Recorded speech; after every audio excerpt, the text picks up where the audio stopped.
प्यारा जुमला फरमाते थे। हज़रत फरमाते थे लोग कहते हैं वली बनना मुश्किल है, मैं कहता हूँ वलायत तो बाज़ारों में मिलती है। वलायत क्या मुश्किल है, बाज़ार जाओ नामहरम औरत आंखें नीचे करो वली बन गया। वलायत तो बाज़ारों में मिल रही है, आप कहते हैं वलायत बहुत मुश्किल है।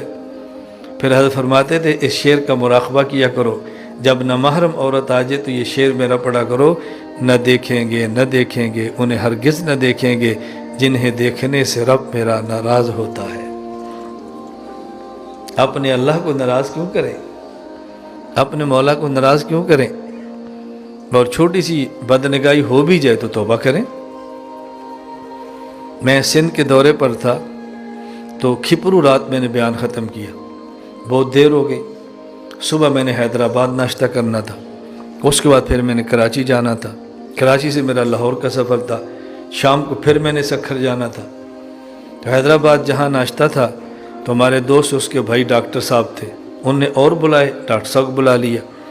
तो नाश्ते में बैठे, मुझे डॉक्टर साहब कहते हैं मौलाना साहब आपकी उम्र कितनी है। मैंने कहा आपका अंदाज़ा क्या है। उनने बताया कि मेरा अंदाज़ा इतना है। मैंने कहा बिल्कुल ठीक है, मैं आपको नहीं बताऊंगा। और ये बात याद रखें, हर बंदे से उम्र नहीं पूछनी चाहिए, ये मैं शरई मसला अर्ज़ कर रहा हूँ। उम्रें ना पूछा करें, उम्र पूछने से क्या ताल्लुक़ है आपका, क्या ताल्लुक़ है। जैसे उम्र कितनी है, आपके जिस्म के हिसाब से तो इतनी नहीं लगती। फिर मेरा दिल करता है मैं बातें करूं, फिर ये हमारे जो इस्लाह करने वाले बैठे हैं मुझे कहते हैं ये बात मुनासिब नहीं, लोग बुरी महसूस करते हैं। फिर मैं रुक जाना इन दी वजह तो, वरना मेरा दिल करता है मैं कहूँ आपको, क्योंकि हम देहाती लोग हैं ना, हम देहात की बातें समझते हैं। मैं बाहर बयानात में कहता हूँ बे अल्लाह का शुक्र है मैं आलिम भी हूँ और देहात का ज़िम्मेदार भी हूँ। मैं पिंड के जुमले भी समझना और मौलवियों की दलीलें भी समझना। बाद मौलवियों के दलाइल समझते हैं, देहातों की बातें नहीं समझते। हम देहातों की बातें समझते हैं और बात दलाइल नहीं समझते। हमारे जो देहाती आके फिर जवाब देते हैं ना, चलो मैं नहीं देता, फिर वो देते हैं। खैर डॉक्टर साहब कहते हैं मौलाना साहब आपकी माशाल्लाह सेहत बहुत अच्छी है, अभी आपने दौरा किया, कल 2 बयान किए, रात 1 बजे सोए, फजर को निकले, आपने कराची जाना है, फिर लाहौर जाना है, फिर आपने सखर पहुंचना है। मैं ये पूछ सकता हूँ कि आपकी सेहत का राज क्या है।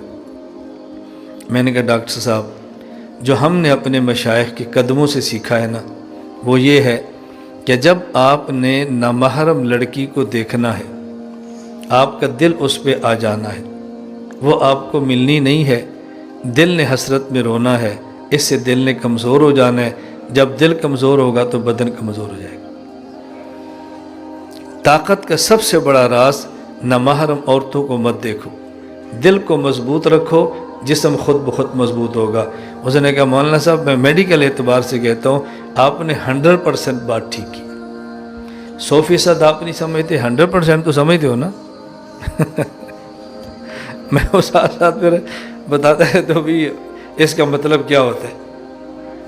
100% नहीं समझ, 100% नहीं समझते, 100% समझते हैं ना। उन्होंने कहा मौलाना साहब 100% आपने बात ठीक की।